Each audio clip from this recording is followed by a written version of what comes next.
Bonjour à vous, bienvenue dans cette vidéo, je suis Audrey Madeleine, la créatrice de faitesbougervosidées.com et j'accompagne les entrepreneurs qui veulent passer d'une stratégie web marketing peu efficace et qui les ennuie à une stratégie plus fun et qui leur ramène plus de clients. La thématique, le sujet de la vidéo d'aujourd'hui, ça va être de partir à la rencontre de votre client idéal et notamment de comprendre un petit peu mieux ce qu'il a en tête. Alors déjà, premier point, le client idéal, qu'est-ce que c'est ? C'est simplement la personne avec qui vous rêvez de travailler, la personne que vous pouvez aider le mieux, qui obtient les meilleurs résultats de votre part, la personne avec qui c'est toujours un plaisir d'avoir un rendez-vous, un entretien. Voilà, c'est ça votre client idéal. C'est la personne que vous pouvez le mieux aider et avec qui vous êtes, vous prenez le plus de plaisir à aider en fait. Donc, parenthèse terminée, maintenant ce que j'aimerais voir avec vous, c'est pourquoi est-ce qu'il est si important de connaître parfaitement bien votre client idéal et notamment de voir comment est-ce que ça se passe un petit peu dans sa tête. Alors, la première chose à faire, c'est que ça va vous aider au niveau de la création de vos offres et au niveau de la rédaction de vos pages web. Donc, je vous dirais que ce travail de connaissance, en tout cas du client idéal, c'est un prérequis avant que vous ne rédigiez le moindre texte de votre site internet ou que vous ne construisiez la plus petite offre de votre panel de services. Et ça va vous aider aussi si jamais vous avez des difficultés un petit peu à voir comment est-ce que vous pouvez un peu transmettre vos idées, transmettre ce que vous ressentez, comment est-ce que vous pouvez faire pour sortir un peu du piège qui va être d'utiliser un jargon hyper technique. Donc ça c'est quelque chose qu'on peut avoir envie de faire parce qu'on peut-être on a peur de manquer un peu de légitimité et c'est vrai que du coup on veut utiliser des termes hyper complexes pour montrer que oui on est bien un spécialiste et qu'on n'est pas un charlatan, qu'on sait de quoi on parle, et ça c'est un piège vraiment qu'il faut éviter. Donc le fait de bien connaître votre client idéal, ça peut vous permettre d'éviter ce piège là, et ce qui est important aussi c'est de connecter en fait avec ce client idéal. Donc le fait de bien le connaître, de bien le comprendre, vous pourrez utiliser des mots qui vraiment feront mouche, feront sens pour lui. Il aura l'impression, il se dira mais oui c'est tout à fait ça, c'est tout à fait moi. Comment est-ce que je peux faire pour contacter cette personne et travailler avec elle? Donc c'est vraiment l'objectif qu'on recherche à travers les exercices que je vais partager avec vous. Donc au niveau des exercices, en tout cas des astuces, elles sont au nombre de 9. Et la toute première, ça va être de faire appel à vos muses. Alors, qui sont vos muses? Vos muses, ça va être ces personnes justement, ces 3-5 personnes avec qui vous avez déjà travaillé. Et voilà, ces personnes, ça a été un vrai bonheur pour vous de les aider, de les accompagner, de leur vendre vos prestations. Ils ont eu des résultats formidables, ils ont atteint leur objectif. Enfin vraiment, ce sont ces personnes-là, c'est des personnes comme ça avec qui vous voulez travailler dans le futur. Si jamais vous venez de vous lancer et qu'effectivement vous n'avez pas encore ces 3 à 5 muses, ces 3 à 5 personnes avec qui vous avez déjà travaillé, essayez de faire d'aller un peu plus loin dans votre vie professionnelle.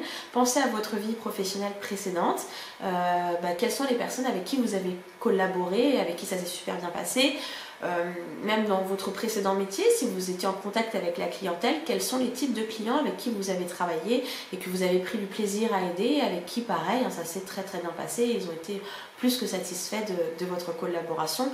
Donc voilà, essayez de voir un petit peu le profil de ces personnes-là. Vous voyez ce qu'ils ont en commun, ils ont forcément des traits de caractère en commun, des valeurs communes. Repensez un peu aux problèmes qu'ils ont pu avoir, à leurs désirs profonds, quels étaient leurs gros objectifs dans la vie, pourquoi est-ce qu'ils ont fait appel à vous. Donc voilà, mettez tout ça sur papier, voyez un peu ce qu'ils ont en commun, et puis comme ça vous permet déjà d'avoir un premier portrait, entre guillemets, de votre client idéal. La deuxième astuce que je vais vous donner, ça va être d'écrire. D'écrire, ça ne va pas être d'écrire un roman, mais simplement de vous mettre dans la peau de ces personnes-là que vous avez identifiées lors de l'exercice précédent, de vos muses. Mettez-vous à la place de vos muses et répondez à ces quelques questions. Répondez-y par écrit pour avoir une trace, parce que vous verrez qu'après, ces traces justement seront très utiles pour votre rédaction web et la création de vos offres. Donc, première question, J'ai des notes, hein, donc je lis en même temps, c'est pour ça que vous me voyez des fois baisser les yeux. Mais première question, ça va être qu'est-ce qui les empêche d'avoir une nuit sereine? Qu'est-ce qui les empêche de bien dormir? Qu'est-ce qui leur trotte dans la tête et qui fait que ils ont du mal à avoir l'esprit calme? La deuxième chose, ça va être qu'est-ce qu'ils ont envie de changer de manière prioritaire dans leur situation actuelle? Qu'est-ce qu'ils aiment dans leur situation actuelle? Qu'est-ce qui leur plaît dans leur vie actuellement? Qu'est-ce qu'ils souhaitent faire? Qu'est-ce qu'ils souhaitent faire pour changer leur situation? Après, c'est qu'est-ce qu'ils veulent le plus? Est-ce qu'il y a des personnes sur Internet qui le suivent et à qui ils ont envie de ressembler? Donc répondez à ces quelques questions, prenez 10 minutes et voilà, ça va vous donner en fait une idée encore un petit peu plus précise de ce qui se passe dans la tête de votre client idéal. La troisième astuce que je vais vous soumettre, donc là pareil, c'est toujours dans une optique de connaître un peu mieux votre client, ça va être de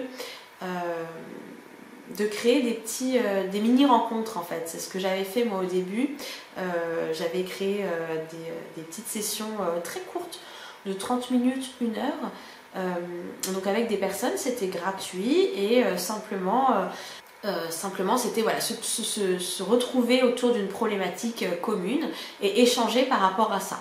J'avais appelé ça justement le café des idées, c'était le prémisse de mon nouveau programme. Mais voilà, c'était quelque chose d'un petit peu informel, une conversation avec des gens qui potentiellement pouvaient être intéressés par mes offres et qui correspondaient à mes clients idéaux. On se retrouvait autour d'une thématique et puis on échangeait.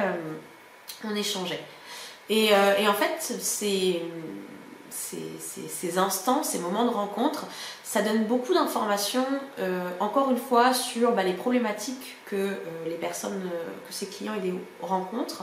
Ça donne aussi beaucoup d'indications sur l'aide qu'ils aimeraient trouver. Donc ça, c'est top pour pouvoir créer vos produits. Et puis, ça vous donne aussi une indication sur la façon dont ils expriment leurs difficultés, la façon dont ils expriment leurs objectifs, leurs ambitions.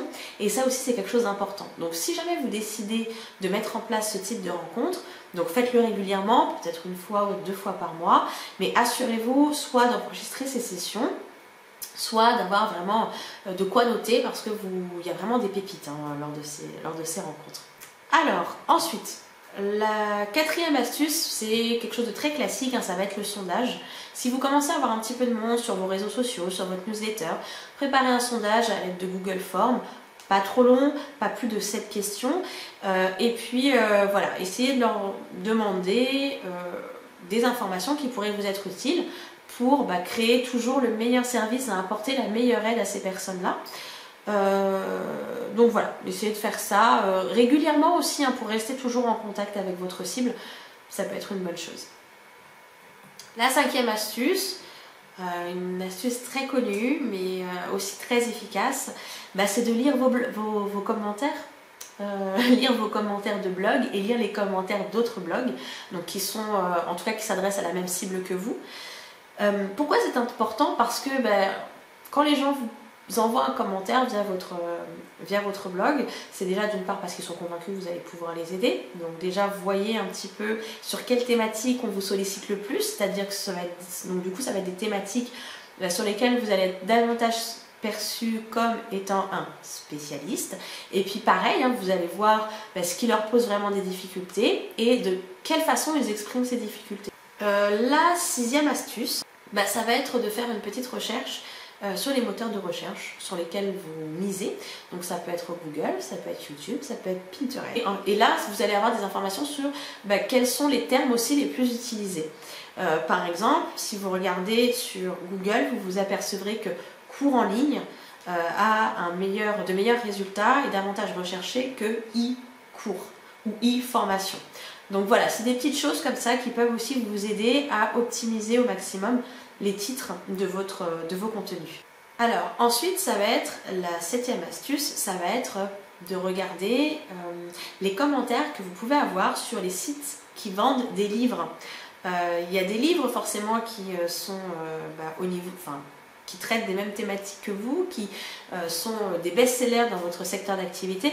Donc ces livres-là, il y a souvent sur les sites de vente en ligne des commentaires.